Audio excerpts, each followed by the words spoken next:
وہ اس ویکینڈ پر بہت دنوں کے بعد کسی ریسٹورنٹ گیا تھا۔ اپنا آرڈر ویٹر کو نوٹ کروانے کے بعد وہ ریسٹورنٹ کے شیشوں سے باہر کو سڑک کو دیکھنے لگا۔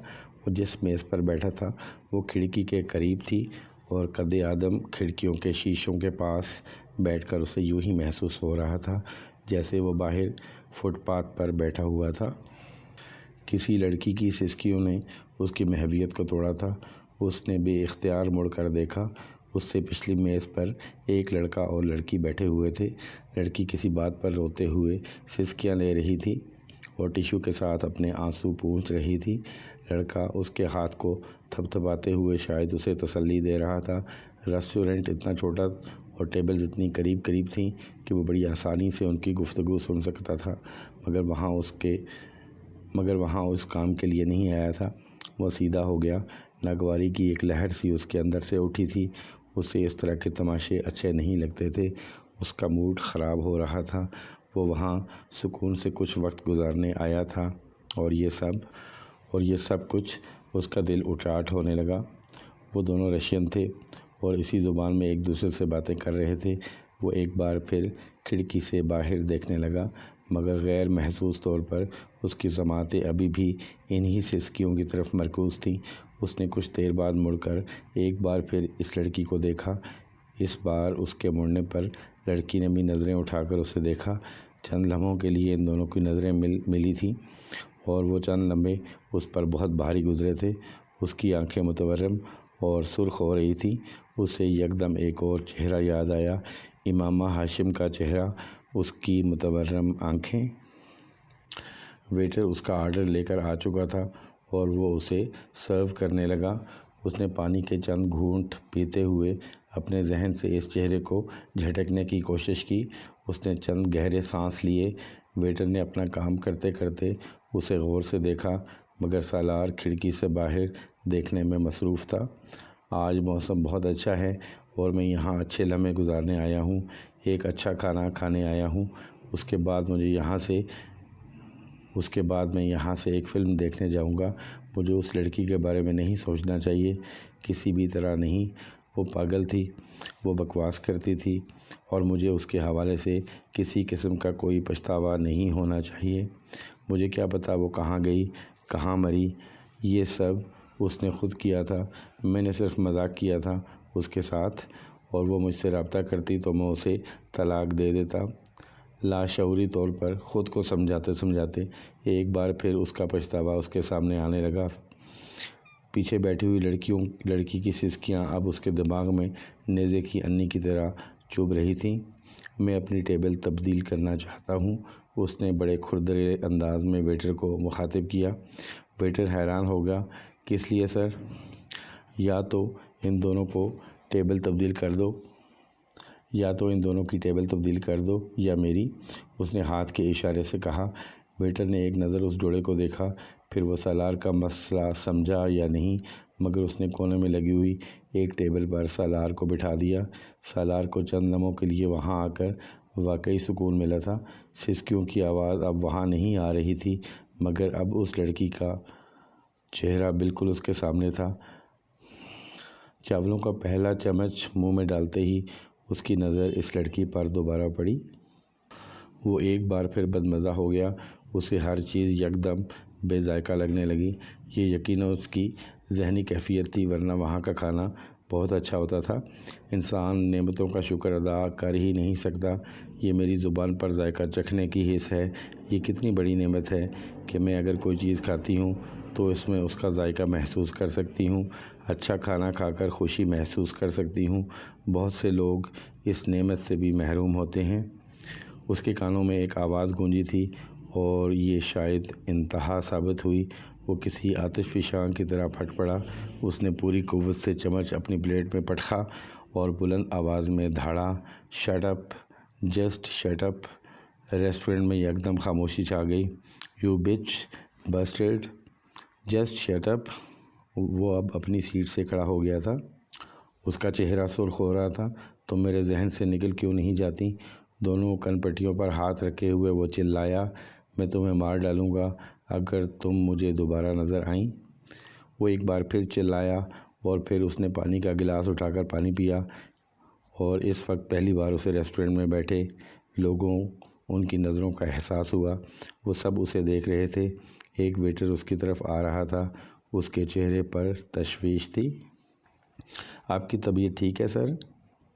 سالار نے کچھ بھی کہے بغیر اپنا والیٹ نکالا اور چند کرنسی نوٹ ٹیبل پر رکھ دیے۔ ایک لفظ بھی مزید کہے بغیر وہ ریسٹورنٹ سے نکل گیا۔ وہ امامہ نہیں تھی، ایک بھوت تھا جو اسے چمٹ گیا تھا۔ وہ جہاں جاتا وہ وہاں ہوتی، کہیں اس کا چہرہ، کہیں اس کی آواز، اور جہاں یہ دونوں چیزیں نہ ہوتیں وہاں سالار کا پچھتاوا ہوتا۔ وہ ایک چیز بھولنے کی کوشش کرتا تو دوسری چیز اس کے سامنے آ کر کھڑی ہو جاتی۔ بعض دفعہ وہ اتنا مشتعل ہو جاتا کہ اس کا دل چاہتا وہ اسے دوبارہ ملے تو اس کا گلا دبا دے یا اسے شوٹ کر دے۔ اسے اس کی ہر بات سے نفرت تھی۔ اس رات اس کے ساتھ سفر میں گزارے ہوئے چند گھنٹے اس کی پوری زندگی تباہ کر رہے تھے۔ مگر آپ کیوں آ رہے ہیں؟ وہ دونوں فون پر بات کر رہے تھے۔ اس نے سالار کو چند دنوں بعد نیو ہیون آنے کی اطلاع دی تھی۔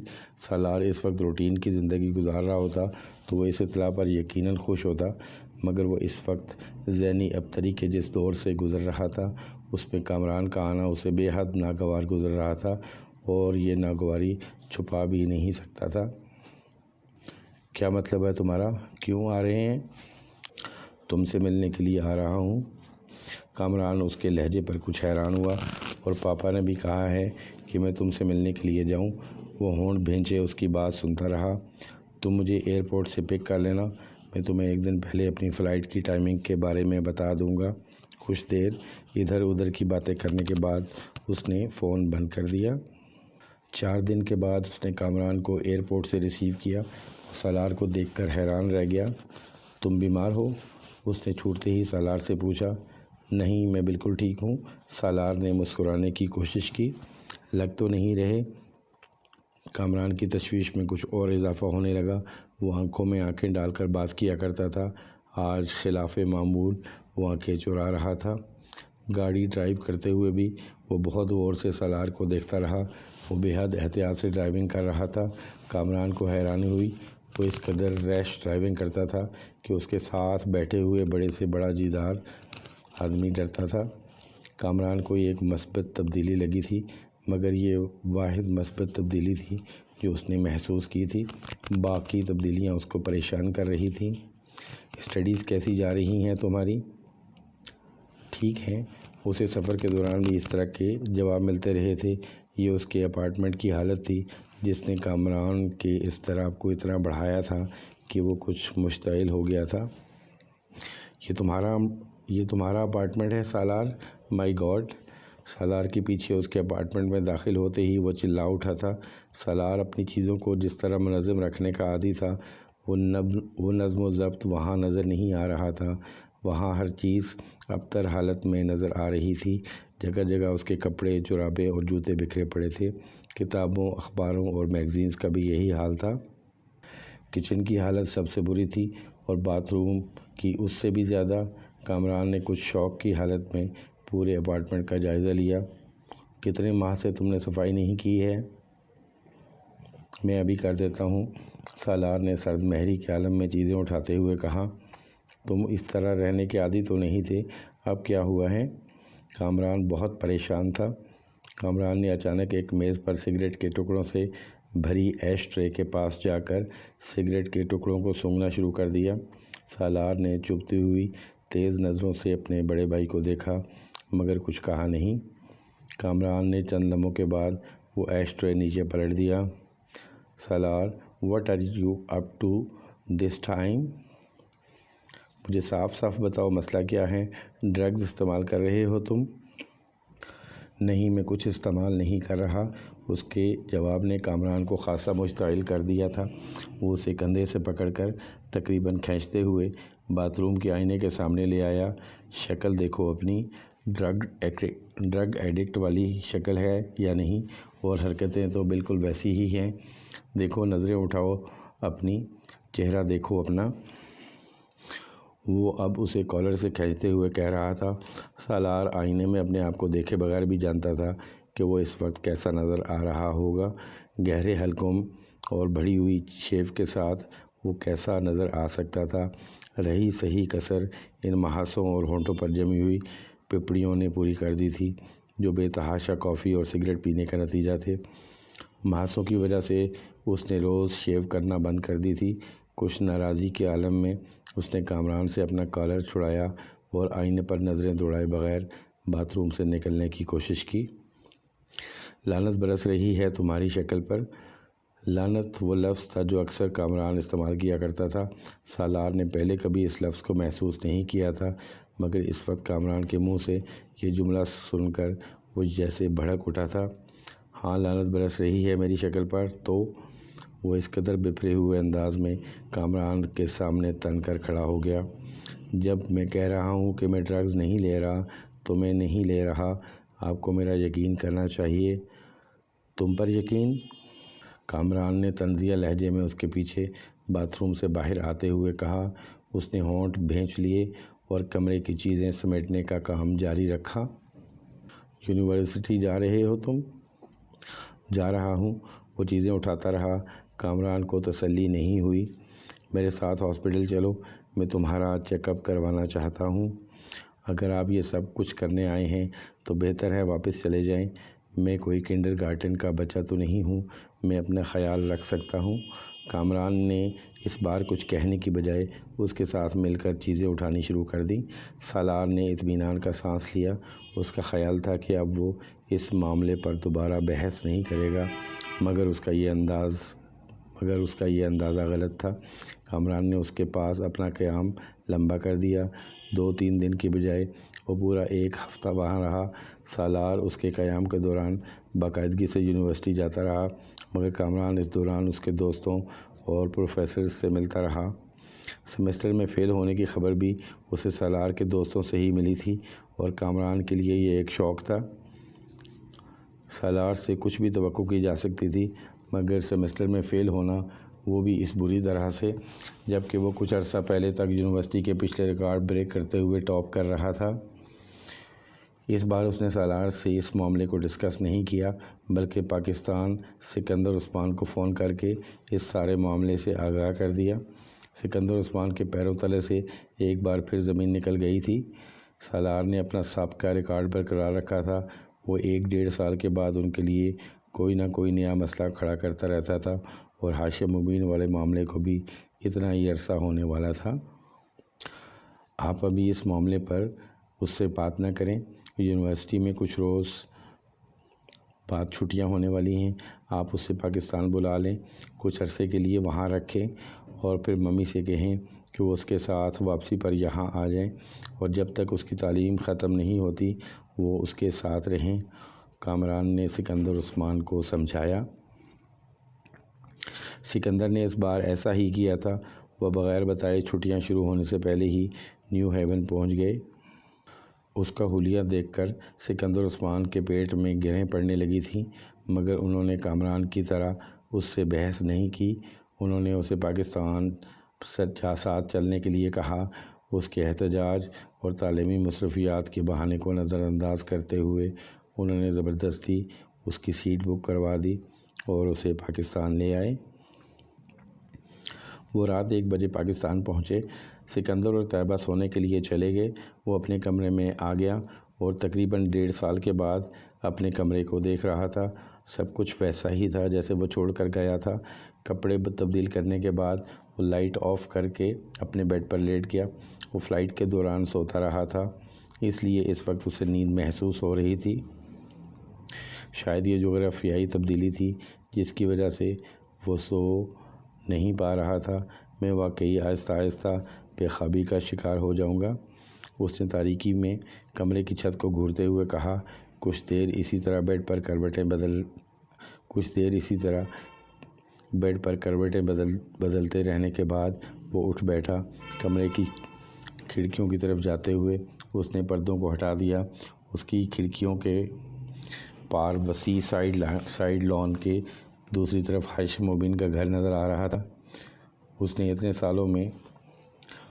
اتنے سالوں اس کھڑکی کے پردے آگے پیچھے کرتے کبھی ہاشم مبین کے گھر پر غور نہیں کیا تھا، مگر اس وقت وہ بہت دیر تک تاریکی میں اس گھر کے اوپر والے فلور کی لائٹس میں نظر آنے والی عمارت کو دیکھتا رہا۔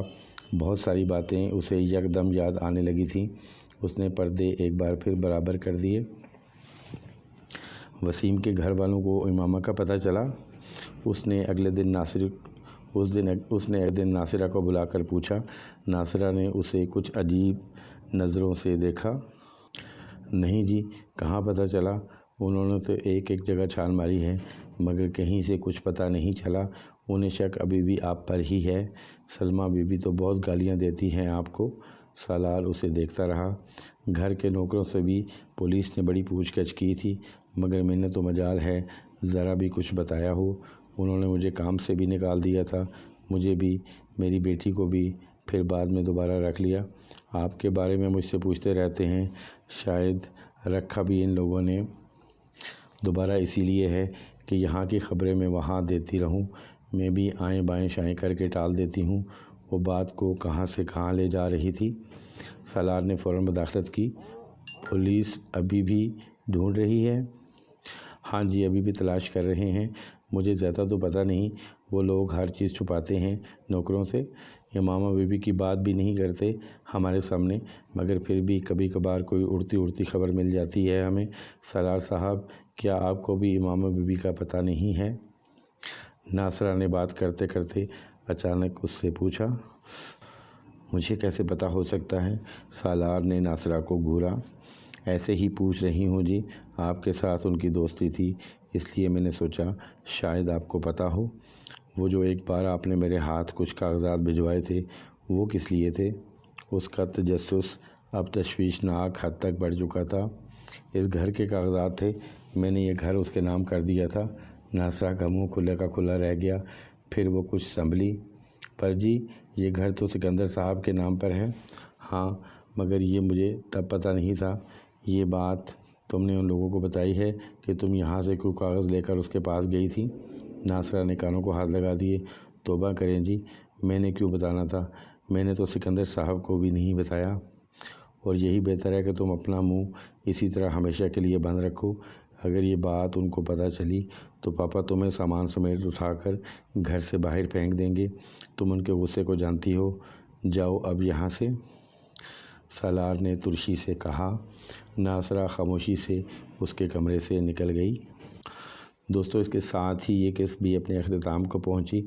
آنے والی اقساط کو بروقت دیکھنے کے لیے میرے چینل کو سبسکرائب کر دیجئے، بیل کے آئیکن کو پریس کر دیجئے اور اپنے ویلیوبل کمنٹس ضرور دیجیے گا۔